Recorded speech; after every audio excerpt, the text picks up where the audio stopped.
Bismillah Rahman Rahim, Assalamu Alaikum and welcome to Sports Extra. I'm your host Ahmed Nawaz with the latest roundup of sports today. Pakistan start the second one-day international in Newlands. The match is underway against South Africa. South Africa won the toss and opted to field first and put Pakistan into bat. South Africa making 4 changes. Temba Bavuma, the skipper, comes back. Kagiso Rabada has been rested. Mapaka making his debut as well. 14 is also playing, and then of course they've got one more change as well. But they look a very potent side now, and it's going to be an interesting contest. Maharaj still misses out. Shamsi is going to continue. Pakistan at the moment have lost their first wicket. They're 14 for 1. Abdullah Shafiq once again a disappointing performance. Saim Ayub and Babar Azam are at the crease at the moment. We'll keep you updated with the entire scenario. About 2.2 overs have been bowled. 18 for 1. Saim Ayub on 10 and Babar Azam on 4. This is going to be a very important partnership. The stats at Newlands go against Pakistan. It's always been a difficult ground for us. We've got the lowest score back in the days when there was the mighty West Indies. So it's going to be very interesting. But then again, I think our bowlers are going to play a vital role if our batters can get a good total. It's going to be brilliant for our bowlers if they can utilize these conditions. So we'll talk about this, and then we're carrying some confidence. We hope to wrap up the series this time because the first one-day international was exceptional for Pakistan. So we talk about that. Then we move on and give you an update from international cricket as well. First of all, we have to tell you that Mitchell Santner has been appointed the new skipper of New Zealand's white ball campaign for T20 and One Day International. He replaces Kane Williamson. It's a major decision after Daniel Vittori. They're going to see another left-arm spinner taking the reins as skipper. So it's going to be a very interesting phase for Cricket New Zealand. But Santner is that kind of player who fits in all formats. So I think they've looked towards the future as well. With the bat, with the ball, he's been performing regularly. So it's a new era that starts for Cricket New Zealand. And Santner's first assignment is going to be the Champions Trophy. So that's going to be very, very interesting when you talk about this campaign as well. Then elsewhere, Cricket West Indies have announced Darren Sammy as their all-format coach as well. Another interesting development, twice T20 World Cup winning captain, now takes over the reins as the head coach. Of course, they've just lost a series to Bangladesh, a T20 international series, so things don't look good at the moment for Cricket West Indies. But now with Darren Sammy back at the helm of affairs, it's going to be very interesting and we'll see forward to this campaign as well. Then I also have to update you with the ICC Champions Trophy, where finally a decision has been taken. The ICC has also announced it as well. So I'll give you all the updates regarding that. Pakistan has had a major diplomatic success when it comes to international cricket. So we'll talk about that as well. Time now to introduce the guest. First of all, joining us in studios is sports expert Malik Usman Ahmed. Assalamu alaikum. How are you, sir? Thank you very much for joining us. We've also been joined by somebody who happens to make a comeback. It's been a while since we've had him on the show. Sports expert, our regular feature, makes a comeback. Mr. Ali Mehdi joins us once again. Assalamu alaikum, Ali Mehdi. How are you? Walaikum salam. I'm very well. It's great to have you. And first of all of us wish you a good health and speedy recovery. And thank you for joining us once again, Ali. It's always a pleasure. This is home. So great to be here. Thank you very much. Great to have you, brother, once again back. And we've also been joined by senior sports journalist Syed Haider. Assalamu alaikum, sir. Welcome to Sports Extra. How are you? Thank you very much, Ahmed. Assalamu alaikum. I hope you will be fine also. Everybody's fine here, sir. Thank you very much for joining us. So now let's take a look at a report that gives us a very interesting scenario of the history at Newlands, and then we continue. The second ODI between Pakistan and South Africa is underway at Newlands Cricket Ground in Cape Town. This ground has so far hosted 47 ODIs. Team batting first have won 30 matches, while those batting second have won 16 times. The average first innings score at Newlands is 233, while the average second innings score at Newlands is 189. The highest total in this ground was 367 runs by South Africa against Sri Lanka, while surprisingly, the lowest total belongs to Pakistan, who were dismissed for 43 runs against the mighty West Indies in the Tri-Series of 1993. This ground also has another milestone, as it is the iconic stadium where Shoaib Akhtar bowled the fastest spell by any bowler in international cricket, including the fastest ball ever recorded in the known universe. There you have it, a bit of history regarding this Newlands ground as well. Sir Haider, interesting campaign. Now Pakistan's been put into bat. The history does go against us. But at the moment, the dressing room environment, when you're winning, everything is fine. It's a great moment for Pakistan to win a series. Absolutely. It's a great atmosphere there. Pakistan have won the first match, and after the first match, if you are getting a victory in the first match of the series, then it is always easy for you to go to make your campaign successfully. Definitely, it's a very good job by Saim Ayub and Salman Ali in the first match, and the second match, Saim Ayub is looking also very nicely. Initially, when he started his career, he was doing some mistakes, no-look shot or some foolish shots he was playing. But now we can see that he is playing conventionally. He's playing on with the footwork, and he's doing according to the textbook. It's a good sign for any player of a batsman if he's doing according to the textbook and getting the runs. Then it is a good sign for the Pakistan team, and definitely it will be also fruitful for the other players. Babar Azam, he will get pressure slightly. He will not be getting so much more pressure from the batting side. And what the Abdullah Shafiq is doing, it's unfortunate. I think it's in a bad patch. Every batter he gets a bad patch, and today he has got himself out on zero again. So it's not a good sign for the Pakistan, but definitely in Pakistan a good mood and very crucial before the Champions Trophy. If you are getting in the 50 overs match, you are getting good performance, then it is a good sign for the Champions Trophy. Absolutely. How would you highlight the campaign regarding confidence? Malik Usman, when you talk about the team when they're winning, everything is perfect. You watch the faces, the visual perspective of it as well. But a lot of confidence that Saim is carrying right now, a lot of confidence Salman Ali Agha has. But because they've had a victory, I think everybody now would realize that they have to contribute, and currently we're seeing that. Victory always brings some fresh breath of air to any dressing room, isn't it? And with the likes of Saim Ayub just being 22 years old and Salman Ali are not very old international cricketer for Pakistan, they have fired all cylinders in the previous game, and they single-handedly took Pakistan to victory from the jaws of defeat, and that can breathe a fresh air into the dressing room. And Pakistan, for that matter, after a superb victory against Australia in a one-day series, and now against South Africa, they are leading 1-0. And the Champions Trophy to be held in Pakistan as defending champions. I think Pakistan are slowly but surely progressing towards a better one-day side.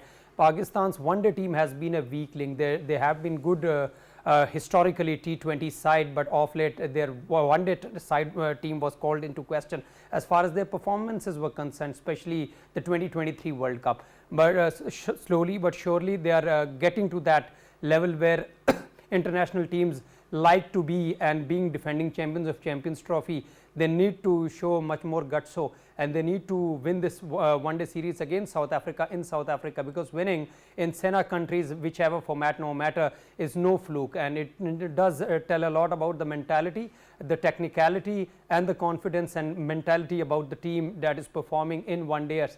And over the next couple of months, it's always going to be about one-day series, and this is the last one-day series that they are going to have before the Champions Trophy. So every one day, every ball, every over has a lot of meaning to it, and it is high time for all the players to get into contention for the squad for the Champions Trophy. And Abdullah Shafiq is in the line of fire. Players like Abdullah Shafiq brings me a lot of concern, simply because you need to be an extraordinary player. If you're going through a bad patch, the team and the management will back you.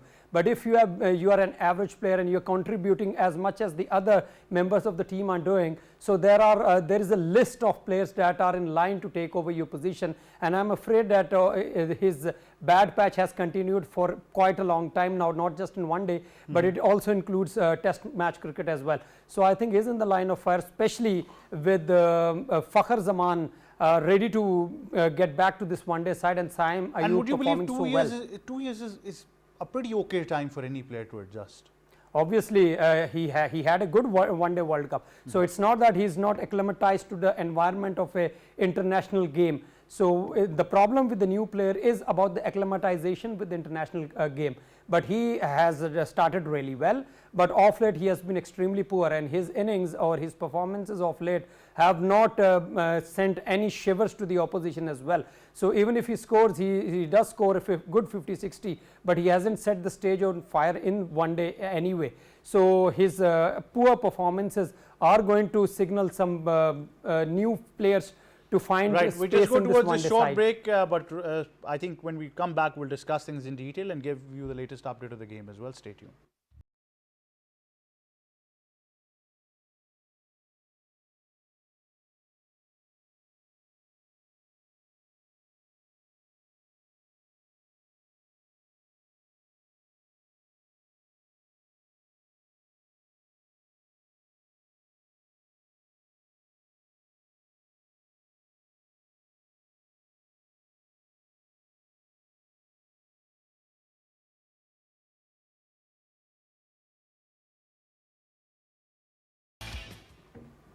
And welcome back. Of course, we're discussing Pakistan versus South Africa in detail as well. And like I said, that I will be giving you the latest updates of the game as well. Pakistan are now 29 for 1 after 5.1 overs. So they look to be in a stable mode at the moment.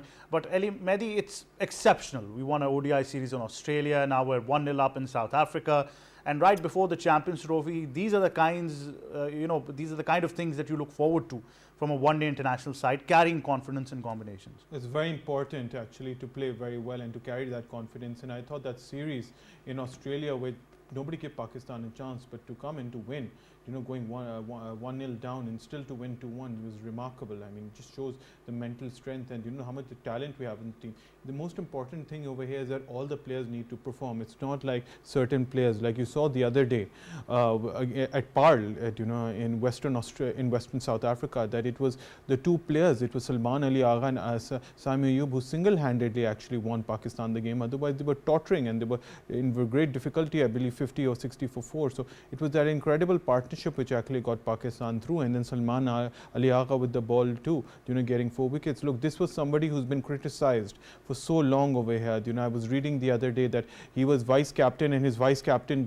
tag was removed from the PCB official page. So, you have to treat your players well. You have to actually support them and, support them because these are talented players and they are representing Pakistan too. But all the players need to perform.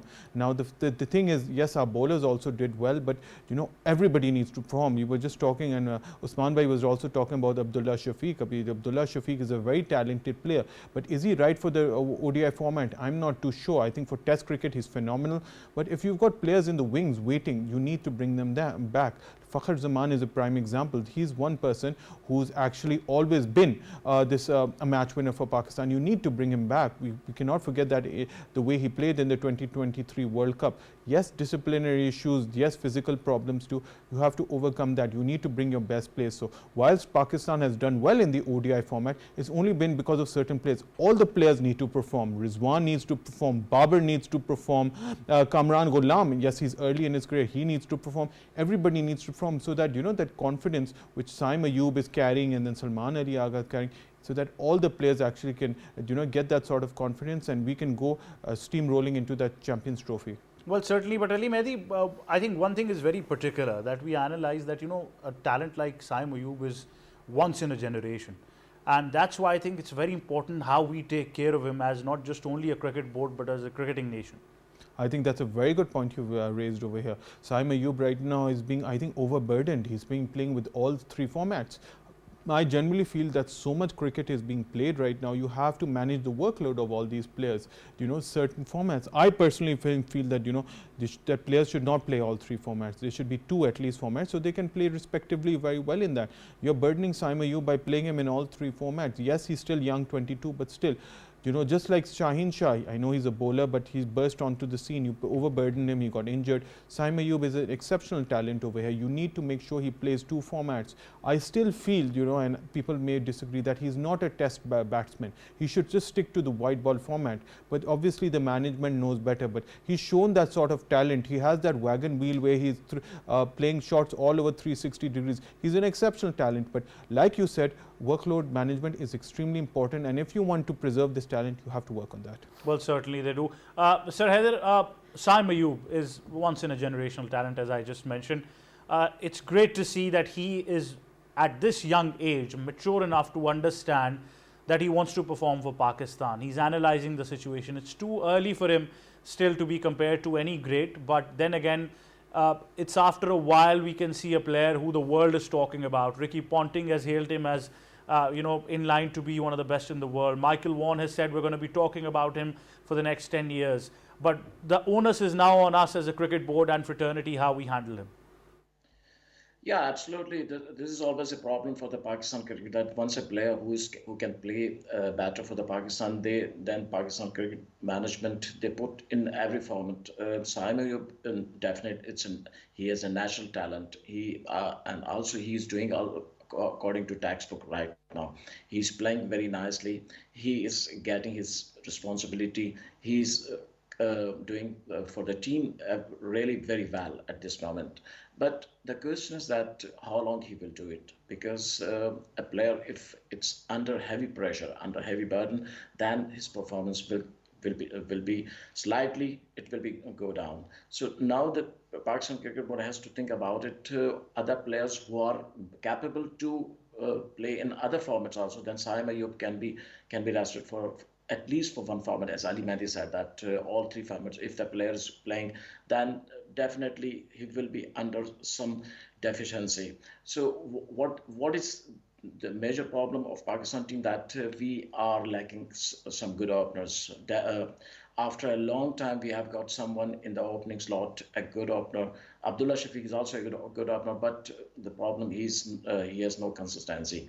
So Saim Ayub at this moment doing well, so I think therefore they are putting in every format. But after a short time, Pakistan cricket management, they will feel that it's too much for the Saim Ayub, and for middle order is performing also well. So therefore, some pressure will be diluted on the openers also when the middle order is also performing. Absolutely. I think the key over here is still that, the combinations before the Champions Trophy must be finalized. If Fakhar Zaman does come back as an opener, the middle order clearly has to step up. And I think that this is going to be a very important phase, Malik Usman Ahmed. And for a player like Babar Azam, I think we really need to grow as a nation now and mature. And, this is not just a superstar in Pakistan, but a global superstar. And this is what the Pakistani nation needs to realize, that a player can go through a rough patch, but whatever they're doing on digital media, traditional media, it surely affects the player.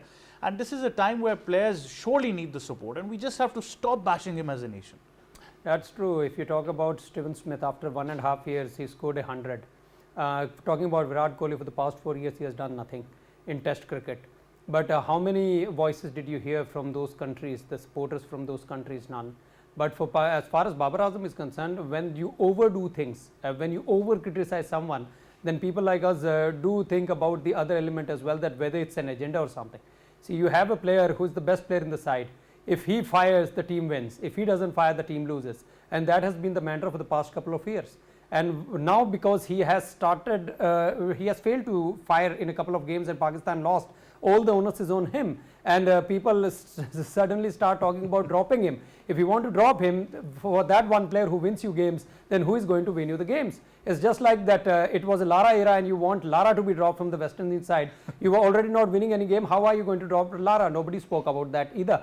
So this is, we have to grow up as a nation, and our analysts, our senior players, our former cricketers, they all need to think and revisit their thinking in this regard, that if you want to criticize, the criticism should always be positive. It shouldn't be negative. And once you're talking about negative criticism, all of your statements, all of your words are are absolutely useless, and nobody is going to give any ear to it. So talking about Babar Azam, off late, if you talk about him, I have usually spoken about the World Cup. When you said he was an absolute failure, he had an average of 40 and he was the second highest run getter in Pakistan, for Pakistan in that World Cup, and the highest was Abdullah Shafiq. And once you go through from there on, for the past 1.5 years, if he hasn't fired, then who has fired? None of those. Talking about Rizwan, you certainly made him a captain. On what basis? For the past 1 year, what was his performances? Talking about Abdullah Shafiq, we are speaking about him in the studio for the past couple of days or past couple of months. We have not heard it from any other media franchise talking about Abdullah Shafiq to be dropped. Fakhar was dropped, and now everybody is talking that he should be back because he is not physically fit. How fit is Abdullah Shafiq? He is a useless fielder in the outfield or in the field, and he is not performing well. We are talking about the previous 18 innings. Someone has quoted that he has scored 750s. So he has the right to get into this playing 11. But out of those 750s, the remaining 8 innings, if you talk about, there are totally 11. 8 innings, he has not gone into the double figures. So if it's a burst or fire for him, if he sticks, he scores a half century. If he doesn't, he's in a single digit, and we don't need that kind of inconsistency, especially as in the top of the order and when the Champions Trophy is in Pakistan. And he has replaced Imamul Haq. Imamul Haq is averaging 50, and his strike rate is similar to Abdullah Shafiq. So he does not have a very strong case to carry on as an opener for Pakistan in the near future. Absolutely. And Ali Mehdi, it's important that you realize the importance of experience for the Champions Trophy as well. Although I like these young cricketers and this next generation of players, but you can preserve them for the future. This kind of an ICC tournament where you're the defending champions, you must go with your strength. You must go with your strength, and you must go with your team players who are performing best at that moment. I mean, you talk about Fakhar Zaman, he has to be considered for that. All your players who have experience, who are playing well, and they are on merit, they should play. I mean, look, we all look. Not everybody has great disciplinary record. You talk about the greats, you talk about the Shoaib Akhtars, you talk about all other players too. The Kevin Petersons. Those are match winners too. You have to play them, even if they're slightly out of form. They can bring out that one brilliant innings which can actually win you tournaments, which can win you championships and big matches too. So you have to play them. At the same time, I think that you're talking about the future of the youngsters too. You can actually work. They can be a sort of they can also be some sort of path. You can have them for the future too. Right now, what's important is that your Champions Trophy is in about 2 months too. You're working towards it. You're defending champions. You're holding an ICC event after 29 years. Now, if you're holding that after 29 years, you want to actually perform well on home soil. And for that, you actually need to play your best 11. You need to get experience. That's why I think experience is extremely important. Yes, blended it with some youth. But at the same time, whoever's actually merits it needs to play. So I think these 2 months are going to be very critical, especially, when you talk about the white ball format. And certainly we need to talk about our bowlers as well, Ali Mehdi, that, they really now have to step up their game. You've got a couple of options on the sidelines, but when it comes to the Champions Trophy, it's going to be the sort of tracks where your bowlers would have to go those extra miles. Extra miles too. I think that's a very valid point. You'll need diversity over here. That's why I think the likes of Abrar, Sufyan Mukim, I think he's another exceptional talent. You will have to bring him into that one-day team, squad. He should be there in that one-day squad, and if you need to play him, play in that, because we're not going to get these tracks which are going to offer the assistance for the fast bowlers too. The fast bowlers will have to work extremely hard. That's why spin is going to be very important. The likes of Salman Ali Agha, the likes of Abrar, the likes of Sufyan Mukim, they're going to be so important over there. That's why and then obviously, if you want to play Kamran, you can play Kamran as whilst he's a batsman, to him with his left-handed Chinaman bowling. So I think that's slow-paced bowling variety is going to be very important. But the faster bowlers really need to step up. Haris has been exceptional. We've seen he was the best player in the Australia series too. He's bowling well over here. But Shaheen, really needs to step it up, because now that he's not playing Test cricket, the onus of him is that to hold his white ball spot in. For that, he needs to perform. And I'm really critical of Naseem Shah at the moment. I really want him to come back to that rhythm as well. Somewhere, something seems to be missing. And I really hope that before the Champions Trophy he's able to find his rhythm once again. It's very important for a bowler to take wickets for his own self-confidence as well. That being said, Sir Haider, before we move on, I must ask you about the critical update of the ICC Champions Trophy. Finally, they've come to a conclusion, and a lot of people from the cricket fraternity are hailing this as a diplomatic victory for Pakistan cricket. Yeah, I think so. ICC should, they have to decide earlier, because at the last moment, just only 1 month or 6 weeks in Champions Trophy, and you are still not clear about the schedule, and you are still about the venues. So it's I think ICC, just like an organization who has nothing to doing for the cricket, and they are not capable to govern the cricket in the world. If you cannot decide about the Champions Trophy, Pakistan was host, and they have given the rights to Pakistan 2-3 years ago. And at that time, if no any country they have objected Pakistan for the hosting of the Champions Trophy, then why now at this moment, at the last moment, they are accepting the objections? This is the question, why the ICC is not doing in the right manners, as the ICC has made a constitution that they will do in the favor of cricket, but they are not doing in the favor of cricket. They are just looking at country what they are asking and what they are saying. But finally, they have got to something, and it's a hybrid model. But we can accept, as Chairman Pakistan Cricket Board Mohsin Naqvi said, that we are agree for everything what is in the favor of cricket. But what they're doing, India and ICC, it is not in favor of cricket.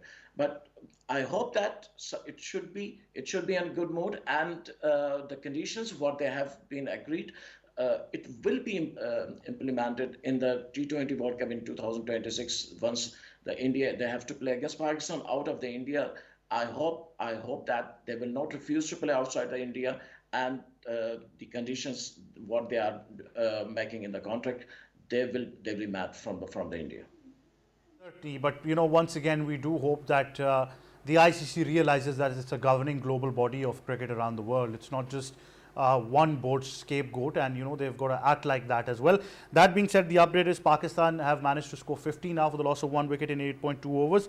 Current run rate stand at 6. Saim Ayub cruising at the moment on 24 of 26, and Babar Azam, he's reached that critical mark of 20 runs now of 22 deliveries. So slowly and gradually Pakistan is finding rhythm, and like I said, that if our batters are able to post a good total, it's going to be our bowlers licking their lips on these kinds of conditions under lights as well. That being said, we've got an update for you from the world of cricket, where Mitchell Santner has been appointed as the skipper of New Zealand's white ball cricket. Let's take a look at this report. Mitchell Santner has been appointed as the new captain of New Zealand's white ball cricket team. New Zealand Cricket announced that Santner will officially take over as the permanent captain, replacing Kane Williamson, who stepped down after the T20 World Cup. Santner has represented New Zealand in 243 international matches and has captained the team in 24 T20s and 4 ODIs. The all-rounder will begin his full-time responsibilities as the captain against Sri Lanka, where the team will play both ODI and T20 international series. New Zealand is scheduled to face Sri Lanka in late December for the series that will also participate in a Tri-Nation series in Pakistan in February. Following the Tri-Series, New Zealand will take part in Champions Trophy in Pakistan, and at the end of the season, they will host Pakistan for the ODI and T20 international series. Well, there you have it, all you need to know. It's a critical moment for Cricket New Zealand with the Champions Trophy up next, but I think they found Santner as the most likely candidate to take over the reins. Usman, what's your assessment of this new appointee as skipper for Cricket New Zealand? Very surprising they don't have a cricketer to be appointed as captain but a golfer. that is something unique about this New Zealand side. But yeah, I think we all saw this coming from once this franchise cricket has come into the picture, and many of these New Zealand stars have been in demand, and they have been skipping one-day tours or the less important tours already. So the cricket board had to think long term, and they had to bring in an experienced player who would be available for important and so-called less important tours as well. And I think it's very hard to find a substitute to Santner. Mitchell Santner is not just intelligent, but he has been performing regularly, and off late his form has been absolutely smashing. He was the key to beat India in Test cricket, and he was once again the key figure when New Zealand won the one-off Test against England, although they lost the first two. So I think Santner, having a composed, experienced head, he is an excellent choice, and more importantly, he is not much sought after in T20 leagues as well. So he is available for most of the time for international duties, and I think it's a fabulous selection as a captain, and his first assignment in Pakistan for the Champions Trophy is going to be a blockbuster start to his career as a captain. Certainly. Ali Mehdi, how do you see, because he's been one of those players who's been resourceful for Cricket New Zealand? Very resourceful, and look, he's been playing there, he's been very experienced, he's been there for a while, but he's always been under the radar. Nobody really considered him much, nobody really gave him credit, but ever since he actually led... He himself doesn't consider himself... he himself doesn't. He's a golfer. Like Usman Bhai said, he's a golfer too, but look, he was very instrumental in the series win in India. He was one of the major reasons they actually won that series, especially in that second test where he blew India apart too. So I mean, he's the sort of player, if you look in the when it comes to seniority, his name stands out, and I think he's going to do a great job, because he's always put his hand for Cricket New Zealand, for the Black Caps too. And I think now that that there's the most next assignment is obviously a Champions Trophy, and let's not forget, before that there's a Tri-Series which Pakistan is playing, and New Zealand and I believe South Africa are going to be playing too. That's going to be interesting too, in the lead up to the Champions Trophy. So he's got his work cut out. He's obviously very important for the Test series too, but especially for that Champions Trophy and the Tri-Series before that. Well, certainly, but I still believe, I think it's a great moment forward. He might be able to push the entire team to 18 holes now, probably a good day of golf, but it's going to be an interesting phase for Cricket New Zealand as well. Sir Haider, how do you see this development? Obviously, after Williamson, they need some sort of stability for a long-term process. Yeah, it's a good choice. I think Mitchell Santner is a very handy cricketer. And what he has done in India, against India, he has made history for the India, for the New Zealand, and now he's the captain of the one-day team, and definitely he will perform well, and he has leading talent, and he has done also in Sri Lanka tour. He was the captain there. I think it's a bad choice of the New Zealand team. And New Zealand is the country where there is no fight for the captaincy. Therefore, nobody can want to become the captain. So Mitchell Starner is only the choice for the New Zealand cricket board. Yeah, I think that's a very pertinent comment considering what happens in our part of the world as well. But thank you very much, Sir Haider, for joining us. Thank you very much, Ali Mehdi, and thank you very much, Malik Usman Ahmed, for joining us as well. That, of course, wraps up Sports Extra. For me and my entire team, it's goodbye for now.